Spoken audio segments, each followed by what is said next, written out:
Something magical happens when the third quarter ends and the fourth quarter begins. The energy changes. The fourth quarter, that's where games are won. And in business, it's where sales teams become legends. The fourth quarter. That's why HubSpot built Sales Hub to give sales reps the deal-making tools they need to win in the fourth quarter and close the year strong. Sales Hub Prospecting Workplace organizes your schedule, your to-do lists, your goals all in one place to save your team time in the precious fourth quarter. Smart sequences help sales reps close deals faster than ever. Plus, AI forecasting helps you accurately predict future successes. And with an easy-to-use management tool, reps can find, track, and close deals all in one place, which means less hoping for deals and more crushing targets. Put your sales team on the fast track now to winning the fourth quarter with Sales Hub. Learn more at HubSpot.com/sales. Arizona's not the worst team. Chicago probably is. And you'd obviously take Caleb Williams over Justin Fields and start over. That's not even a discussion. Arizona is going to win. Arizona's going to win 3 or 4 games, and they're just not going to be there.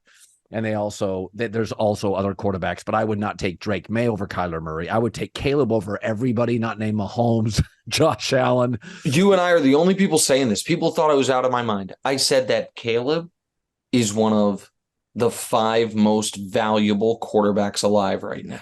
Like if every NFL player and college player were available, Mahomes goes 1. Yeah. There's some debate about who goes 2, and Caleb goes before everyone other than maybe 3 people. Yeah, Josh Allen goes before him. I would take Burrow before him, although Burrow's injuries now are mounting. He can't get through a preseason. He's hurt again. And I would have said Trevor 3 weeks ago, but I thought Trevor's been a little disappointing, but he's on the short list. But that's it, man. Yeah. He goes before. This is not disrespectful. He goes in a heartbeat before Hurts, before Lamar, before Tua, he just does. Caleb goes before all those guys. Totally agree. So go ahead. You before Mahomes, Allen, Herbert. I think he's better potentially than Trevor Lawrence, but he's a Southern kid. It's a Southern city. I think you go with him. And then I think it gets. That might be the list. That's the list. And I would take him over Herbert. Him over Herbert. And I wouldn't, because I think Herbert has been undercoached. I mean, they're on their second or third coordinator, their second coach. That's fair. I think if he had a reasonable offensive coach, his numbers. I mean, I watched him Sunday. He threw 400 yards. He did play pretty well. He played pretty well. And without Austin Eckler, Mike Williams late. It's just on the road. But I interrupted you. You were talking about this quarterback class, I think. And I think was it about the Rams tanking? Yeah, there's a bigger gap between Caleb Williams. Drake May's not playing particularly well. And all the other guys, Bo Nix, Michael Penix had an injury. They're really good prospects. Caleb is transformational. So yes. I think the Rams are a fascinating team. So Stafford's always been reckless, and he's had injuries. And there's those that believe around the organization he's not redoing his contract for them because he's going to take all the money and split. He doesn't want to play forever, right? Like he's been beat up. He's made his money. He's got his ring. He's not like Brady obsessed or Manning. He's just not. And so they tried to rework his contract this offseason. He's like, no, thanks. And one of the reasons is he's going to take every penny. He moved down to the Strand in Manhattan Beach, I was told, bought a place. He's having a good time. And then he's going to exit stage right here in a couple of years. I think my guess is the Rams will draft somewhere in the middle of the first, somewhere between like 13 and 17. They'll finish like 8 and 9, 9 and 8, somewhere around there. And they're going to have a big decision to make because they need a tackle. They need another defensive lineman. They're pretty good at wide receiver, running back, safety, corner. I mean, their secondary is fine. They went heavy defense on the draft this year. They have a couple of O-linemen they need. But the truth is they could go in the first round with a quarterback.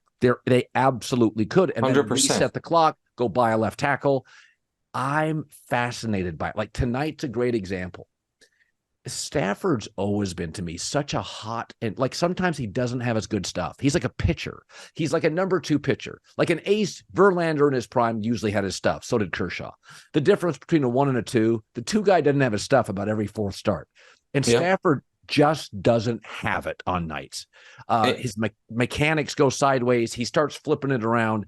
Tonight was one of those nights. And I'm fascinated to think Stafford literally bailed on Goff. I don't think it's crazy to think he would move off Stafford and go. Oh, McVay bailed on Goff. Yeah, well, listen, I thought the Rams should approach this year should have been.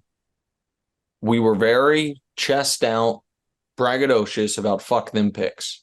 We then realized in short order, kind of needed them picks. We went from winning the Super Bowl to bad. They're bad. You know what I mean? They just don't. Yeah. They have 4 awesome players and then a bunch of guys. And now because McVay's a brilliant guy and they do, you find a Puka Nacua, you make Tutu Atwell into something. You're going to try to piece it together. I thought before the year they should have told Aaron Donald, give us 4 teams you'd like to play for. We'll trade you to the one that offers us the most.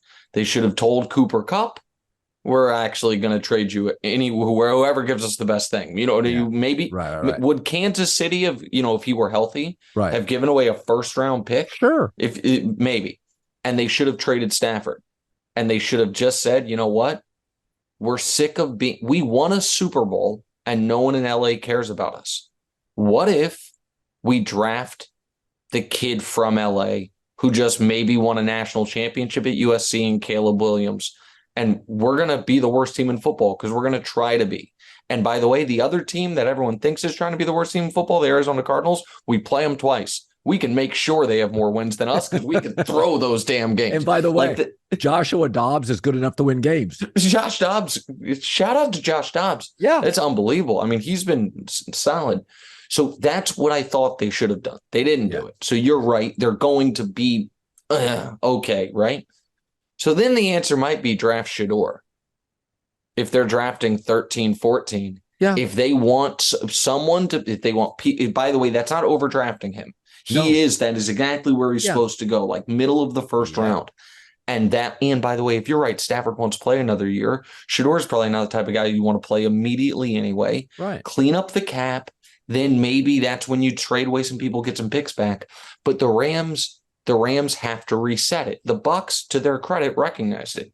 The Bucs, you know what I mean, are taking their lumps on the dead money this year. They got a quarterback making no money, and they're like, okay, we won our Super Bowl. Now we're going to try to reset it, and which is why, they didn't. I think it was smart that the Bucs didn't re-sign Mike Evans. Yeah. What are you re-signing Mike Evans for? You just got to start over, And so I think the Rams. I think drafting Caleb would have obviously been their best case scenario. I hope Caleb doesn't go to Chicago. Chicago doesn't seem to know what they're doing. Football is officially back. No more preseason games. The regular season is here. Listen, we all like watching football on TV, but nothing's better live and in person. And the best way to get tickets to any of these games is at Game Time, the fastest growing ticket app in the entire United States. For last-minute amazing deals on tickets to see your favorite football team in September, download Game Time. And it's not just for football. Baseball playoff games, comedy shows, concerts all across the country. Download the Game Time app and use the redeem code COLIN, COLIN, $20 off your first purchase. Terms apply. Get out and have some fun this weekend, baby. Download the Game Time app today. Last minute tickets. Lowest prices guaranteed. Game Time. Can I ask you a college football question? Yeah.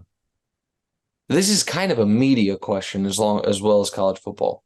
Oh, by the way, I think there's nothing, and I like Dan Lanning. I like him a lot. Dan Lanning is a Kansas City guy. Yeah. Used to listen to my radio show, called into my buddy's radio show in Kansas City, the Church of Laszlo. I like Dan. Yeah. But I got a little bit of a chuckle. The coach of the Oregon Ducks, also known as the Nike Marketing University of Football, being like, they're in it for the clicks. We're hard-nosed. We play these games with the lights off. Like, huh? Don't you guys have neon yellow jerseys? They have 300 uniforms. It's like, give me a break. Like, hold on.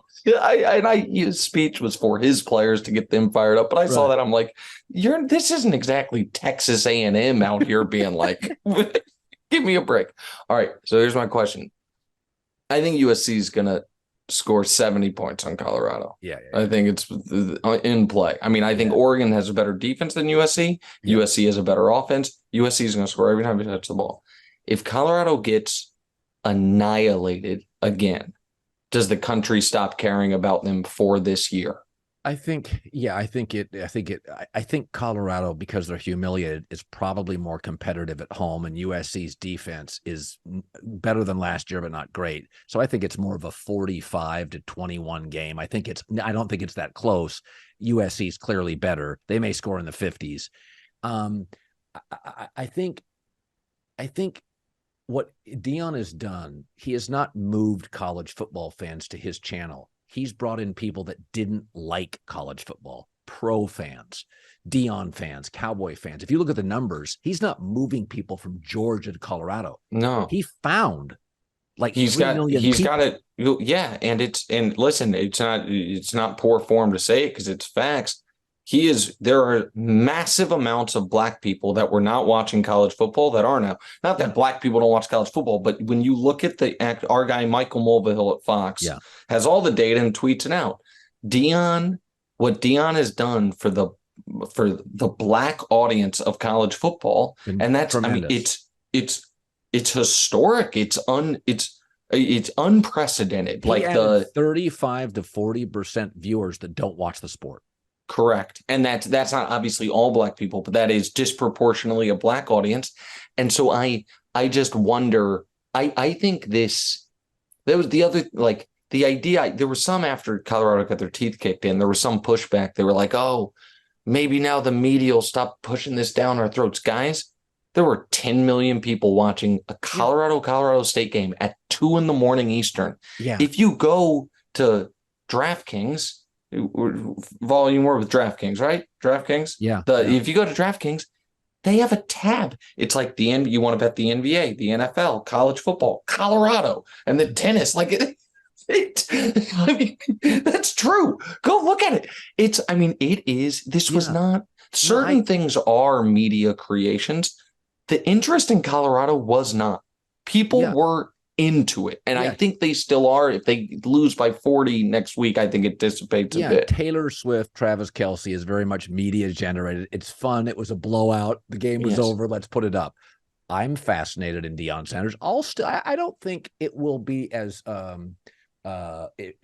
intergalactic ratings bonanza comets through the sky, but I'll still watch. I mean, I said before, I'm not rooting for him or against him. I root for interesting. Deion's interesting. The cowboy hat, the shades, the attitude. Colorado's been you don't even remember this. I knew Colorado sports because of Robbie Benson, a movie in the 70s called One on One. You could Google it. It was I don't remember. Movie. Like nobody cared about Colorado sports. The first memory I have of Colorado sports, I was never a Missouri football fan, but I'm from Kansas City, Missouri, is the 5th down play. I don't know if you remember, Missouri was playing Colorado at the end of a Big 8 season one year, and the down guys screwed up, and Colorado got a 5th down. But so, all right, here's my last Colorado thing. This is their schedule the rest of the way. Home for USC. Loss. They're going to get, at Arizona State. They can win that. Okay. Home for Stanford. Win. At UCLA. Win. Oh, okay. Well, then they're fine. Home for Oregon State is probably a loss. Go either way game. Home for Arizona. Win. And then at Wazoo and at Utah. Loss.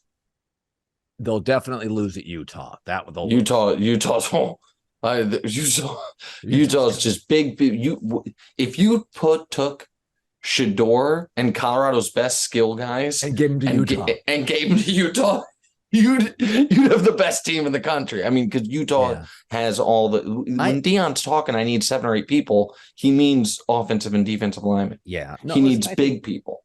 But so you think they can go 7-5, 8-4. Absolutely. That would be an amazing season. Yeah, I think that'd be an amazing season. I think it's wonderful. He has brought, and when I say he's brought people in that didn't watch the sport, he's brought NFL fans in, Niner fans, Cowboy fans. He's brought people that didn't really like, they're Deion fans. And by the way, if Deion walked through a mall, it's not just, he's Deion Sanders. He's got all sorts of fans forever. Wilds asked this, and it was a very interesting question. It wasn't even on TV. He's asked me. He said, is Deion the most famous person to ever coach college football? And it's like, I mean, I don't. Well, Bear Bryant is famous because he coached college football. Yes, I think he's the most famous person who's coached college football. And like right now, if Nick Saban and Deion Sanders are walking on separate sides of the mall, first of all, there are parts of the country where Nick Saban would not be bothered. And even in Alabama, everyone knows Deion. They might be more excited about Nick, but nobody doesn't know him. And so like that is a real power.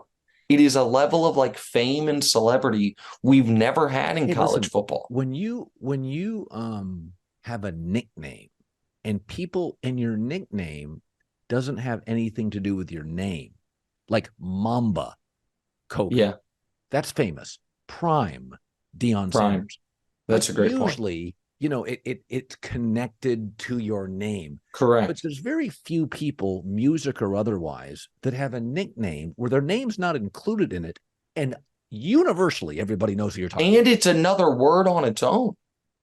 You know what? Like, it's not like Shaq is, but it's another word on its own. Prime means its own thing. But right now, if someone says prime, you think of Colorado football. That's pretty goddamn powerful. Yeah, no, I think it's great for this. I love college football. I think he's brought in some NFL fans that are Sunday viewers that don't watch Saturday football. There's certainly, as you noted, an African-American component. But I think a big chunk of it is he brought Sunday people to Saturday TV, and it's great. Yeah, I think that's right. I think that's absolutely right. All right, Nick Wright, this has been fun. Good seeing you, buddy. We'll do this in about 6 more weeks. Thanks. All right, talk to you later. See you, Colin.